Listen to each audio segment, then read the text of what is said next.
वहीं ईरान ने इजराइल को हराने के लिए शॉर्ट सर्किट वाला फॉर्मूला लागू कर दिया है। इजराइल के लिए यह फॉर्मूला बहुत खतरनाक साबित हो सकता है क्योंकि युद्ध के हालात में उसका आयरन डोम सिस्टम नाकाम हो जाएगा और ईरान ने शॉर्ट सर्किट वाले फॉर्मूले को टेस्ट करने के लिए सबसे पहला ऑर्डर लेबनान के हिजबुल्लाह को दिया है। यह रिपोर्ट देखिए।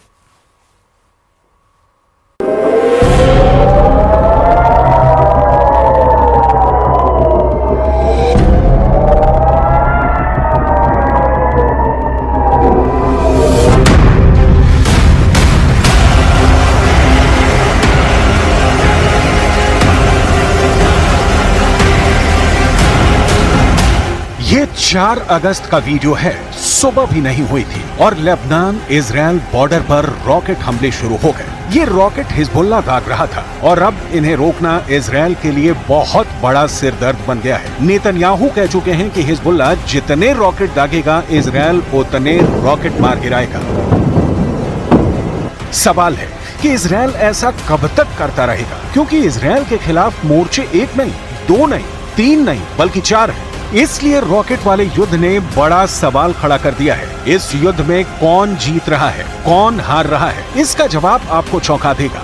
1, 2, 3, 4 गिनते रहिए। आपको 5, 10 नहीं बल्कि पूरे 16 रॉकेट शिकार करते हुए आयरन डोम मिल जाएगा। जी हाँ, इस हमले में हिजबुल्लाह के 16 रॉकेट इजराइल ने मार गिराए। एक भी रॉकेट इजराइल के एयर डिफेंस सिस्टम आयरन डोम से नहीं बच पाया। लेकिन फिर वही सवाल, रॉकेट हमले कब तक रोकता रहेगा इजराइल? क्या ईरान ने इजराइल को चकरघिन्नी युद्ध में फंसा दिया है? क्या ईरान ने इजराइल की एयर डिफेंस बैटरी फेल करने की तैयारी कर ली है? क्या इजराइल के खिलाफ ये ईरान का शॉर्ट सर्किट प्लान है? מדינת ישראל נמצאת במלחמה רב-זירתית נגד ציר הרשע של איראן. אנחנו מכים בעוצמה בכל אחד מזרועותיו. אנחנו ערוכים לכל תרחיש, הן בהגנה והן בהתקפה. ואני חוזר ואומר לאויבינו, נגיד ונגבה מחיר כבד על כל מעשה תוקפנות נגדנו, מכל זירה שהיא. इजराइल का आसमान रोज ऐसी रोशनी से जगमग होता है। कभी उत्तर की तरफ से हिजबुल्लाह रॉकेट फायर करता है, कभी गाजा की तरफ से बचा खुचा हमास का रॉकेट दस्ता एक्टिव होता है और फिर इसके जवाब में इजराइल एक्टिव करता है आयरन डोम। और फिर इजराइल के आसमान पर नजर आता है ये नजारा। लेकिन हर हमले को रोकने के लिए इजराइल का एयर डिफेंस बहुत महंगा साबित हो रहा है। हिजबुल्लाह का एक रॉकेट कुछ $1000 का होता है, जबकि उसे रोकने वाली मिसाइल लाखों डॉलर की होती है।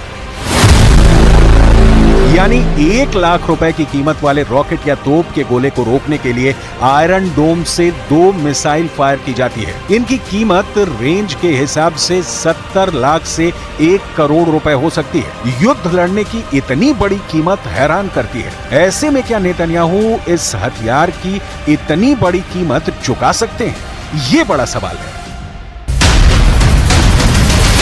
इजराइल और अमेरिका के वॉर एक्सपर्ट इस वक्त बहुत परेशान हैं। इजराइल का वॉर रूम सवाल पूछ रहा है कि वो कब तक आयरन डोम की मिसाइल फायर करते रहेंगे। एक मामूली रॉकेट को रोकने के लिए लाखों डॉलर की मिसाइल फायर की जा रही है। ये कब तक चलेगा? ऐसे में इजराइल का आयरन डोम वाला गोदाम खाली हो जाएगा। हिजबुल्लाह और हमास के रॉकेट अटैक के खिलाफ आयरन डोम का सक्सेस रेट 90% से ऊपर रहा है। यानी हर 100 रॉकेट हमलों के बाद जब आयरन डोम की मिसाइल फायर की गई तो उसने 90 से ज्यादा रॉकेट को आसमान में ही रोक दिया। इसी वजह से इस एयर डिफेंस सिस्टम पर इजराइल बहुत ज्यादा भरोसा करता है। आयरन डोम 4 किलोमीटर से लेकर 70 किलोमीटर दूर से हो रहे हमलों को रोक सकता है। ये मिसाइल को भी रोक सकता है, ये रॉकेट के हमले भी रोक सकता है और तोप के गोलों को भी रोक सकता है।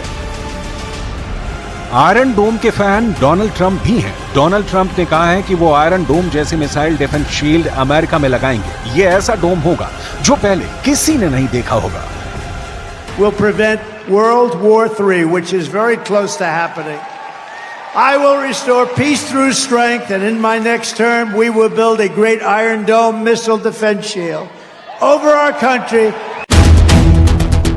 डोनाल्ड ट्रंप बड़ी बड़ी बातें कर रहे हैं, लेकिन बड़ा सवाल बाकी मुद्दा यह है कि ईरान ने बड़े युद्ध से पहले क्या इजरायल को एक ऐसे चक्र में फंसा दिया है जिसमें इजरायल का एयर डिफेंस गोदाम खत्म होने जा रहा है। इजरायल ये बात बहुत अच्छी तरह जानता है कि आयरन डोम की मिसाइल के पार्ट अमेरिका में बनते हैं, इसलिए उसके लिए जरूरी है कि आयरन डोम का गोदाम तभी भरा हुआ रहेगा जब अमेरिका से हथियारों की सप्लाई जारी रहे। He also stressed that the unprecedented scale of U.S. support for Israel since October 7th should leave Iran, Lebanese Hezbollah, and other Iranian-backed terrorist groups with no doubt about U.S. resolve. ऐसे में missile और उसके parts को लेकर Israel के सामने बड़ा संकट खड़ा हो सकता है। ये डर हमेशा बना हुआ है, इसलिए बड़े सवाल एक बार फिर, क्या ये इजरायल के खिलाफ ईरान का चक्करघिन्नी युद्ध है? क्या ईरान ने इजरायल की एयर डिफेंस बैटरी फेल करने की तैयारी कर ली है?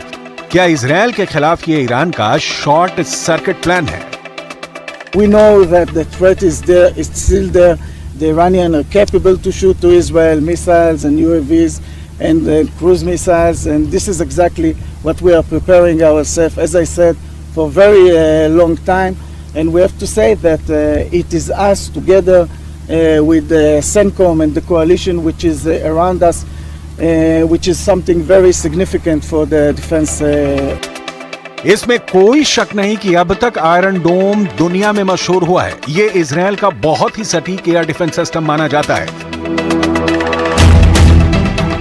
आयरन डोम ने अब तक हमास की तरफ से दागे गए हजारों रॉकेट को मार गिराया है, लेकिन उसके सामने अब बड़ी मिसाइलों का चैलेंज है जो ईरान के पास भी है। इसके अलावा लेबनान में हिजबुल्ला और यमन में हूथी, दोनों के पास बैलिस्टिक मिसाइल हैं और उन्हें रोकने के लिए इजरायल का एरो डिफेंस सिस्टम भी पूरी तरह से तैयार है। इन्हें रोकने के लिए इजरायल के पास है बहुत ही सटीक एरो 3 मिसाइल डिफेंस सिस्टम। इसकी तुलना रूस के S-400 से की जाती है। ये इजरायल और अमेरिका ने मिलकर तैयार किया हुआ है। ये इजरायल के मिसाइल डिफेंस सिस्टम का सबसे खतरनाक सिस्टम माना जाता है। यही डिफेंस सिस्टम है जिसके बलबूते ईरान की भी मिसाइलों को रोक लिया जाएगा। 13 अप्रैल को जब ईरान ने 300 मिसाइल और ड्रोन से हमला किया था, तब कई बड़ी मिसाइलों को एरो सिस्टम ने ही रोका था। इजरायल इस बात का बहुत भरोसा करता है। जब एरो 3 मिसाइल लॉन्चर से निकलती है तो समझ लीजिए कि बैलिस्टिक मिसाइल कोई भी हो, ये लंबी दूरी की रेंज तक उसे मार गिराएगी। और इसी को ईरान का चक्करघिन्नी युद्ध कहा जा रहा है, जिसमें इजरायल बुरी तरह से फंस चुका है।